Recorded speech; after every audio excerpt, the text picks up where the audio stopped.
Hello and welcome to the Minimum Competence episode for Tuesday, August 13th, 2024. I'm your host for today, Andrew Leahy, a tax and technology attorney from New Jersey. On today's episode, we cover Google's dismissal of a consumer lawsuit over search dominance, J&J and Avon's legal battles with Talc lawsuits, and OSHA's proposed heat safety rule with an excise tax reform for conservation column from me. Let's remember, Tuesday is my second favorite day of the week to put off everything until later in the week and read today's legal news. On this day in legal history, August 13th, 1894, the U.S. Senate ratified the Chinese Exclusion Treaty, marking a significant moment in American immigration history. This treaty was an extension of the Chinese Exclusion Act of 1882, which was the first significant law restricting immigration into the United States. Under the treaty, China agreed to the exclusion of its laborers from entering the U.S., further cementing the racial and economic discrimination that Chinese immigrants faced. The treaty represented a formal diplomatic agreement between the two nations, wherein China conceded to the exclusion of its citizens in exchange for certain protections for Chinese already residing in America. The Chinese Exclusion Treaty was part of a broader movement in the late 19th century to limit the influx of immigrants, particularly those from Asia, who were seen as economic threats and culturally incompatible by many Americans.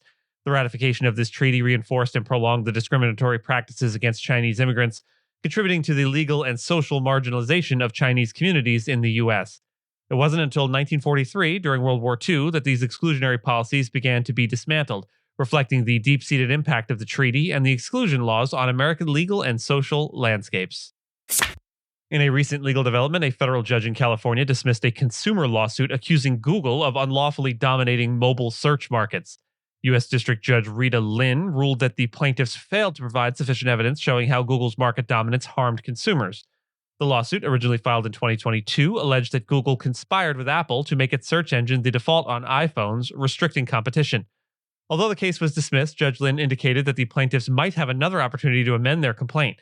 She referenced a separate ruling by U.S. District Judge Amit Mehta in Washington, D.C., which found Google had illegally monopolized the search engine market by paying billions to Apple and other companies for exclusive search engine agreements. This ruling could bolster the plaintiffs' chances if they can provide more concrete evidence of consumer harm in their amended complaint. Despite this setback for the consumers, their attorney, Joseph Eliotto, expressed intentions to revise and refile the lawsuit by the court's September 9th deadline.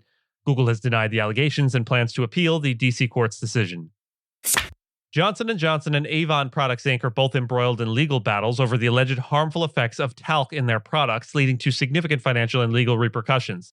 J&J recently made progress in its efforts to resolve thousands of lawsuits claiming that its talc-based baby powder caused cancer. Over 75% of the plaintiffs have reportedly supported J&J's $6.5 billion settlement plan, which aims to address these claims through a prepackaged bankruptcy filing. This plan follows J&J's history of legal challenges, including a previous $5 billion payout over similar allegations. Despite this support, J&J still faces hurdles, as its attempts to secure bankruptcy protection have been twice denied in New Jersey courts. Similarly, Avon Products Inc., known for its iconic beauty brand, has filed for Chapter 11 bankruptcy in Delaware due to the mounting costs of defending against talc-related lawsuits. The company is dealing with 386 individual cases and has already spent $225 million on legal fees and settlements. Avon's financial struggles have led to its bankruptcy filing as it seeks a permanent solution to the increasing number of lawsuits. The company plans to sell its assets, with Brazil-based Natura & Co. offering to purchase Avon for $125 million and write off $530 million in debt. Both companies' legal strategies highlight the significant impact of these talc-related lawsuits on their operations, with J&J seeking a settlement through bankruptcy court and Avon attempting to resolve its liabilities through a similar process. Last month, OSHA proposed a new rule aimed at enhancing workplace safety by addressing heat-related hazards, which are the leading cause of weather-related deaths in the U.S. The rule, if enacted, would impact businesses with employees exposed to high temperatures both indoors and outdoors. Key aspects of the rule include requiring employers to implement a Heat Illness and Injury Prevention Plan, or HIP, which would mandate rest breaks, access to shade, drinking water, heat acclimatization procedures, and ongoing heat monitoring. One notable provision is the requirement for employers to provide a paid 15-minute rest break every 2 hours on days where the heat index reaches 90 degrees or higher. This has raised questions about how such breaks would interact with the Fair Labor Standards Act, particularly regarding overtime calculations.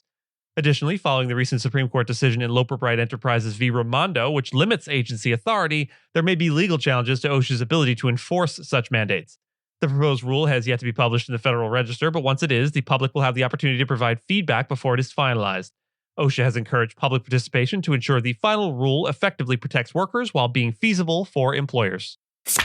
In my column this week, I discuss how applying the marketplace facilitator model, which has improved state sales tax compliance, could similarly enhance federal excise tax collection. Federal excise taxes, particularly on sporting equipment like fishing rods and archery gear, often go uncollected, especially when these items are sold online by foreign merchants. The Government Accountability Office, or GAO, recently reported that this lack of compliance has resulted in significant revenue loss, funds that are crucial for wildlife conservation efforts. Currently, the responsibility to remit these taxes falls on the consumer, a system that is both confusing and inefficient. To address this, I advocate for legislation that would require online marketplaces like Amazon and eBay to collect and remit these taxes on behalf of consumers. This approach would simplify the process, ensuring more consistent revenue collection and leveling the playing field for domestic sellers who are currently at a disadvantage as against foreign sellers. Additionally, I propose that the IRS develop a centralized tax calculator accessible to these marketplaces. This tool would automate tax calculations at the point of sale, further reducing administrative burdens and ensuring accurate tax collection. An accompanying information campaign could also educate consumers on their tax obligations and the positive impact of these funds on conservation efforts. To implement these changes effectively, the IRS should consider launching a pilot program similar to its direct file initiative to test the feasibility of this system. This streamlined approach not only promises increased compliance, but also ensures that vital conservation projects receive the funding they need to thrive. And with that, I thank you so much for listening to Minimum Competence, your daily news podcast for lawyers. If you're looking for more than minimum competence, links to further reading on all the topics touched on today are in the show notes.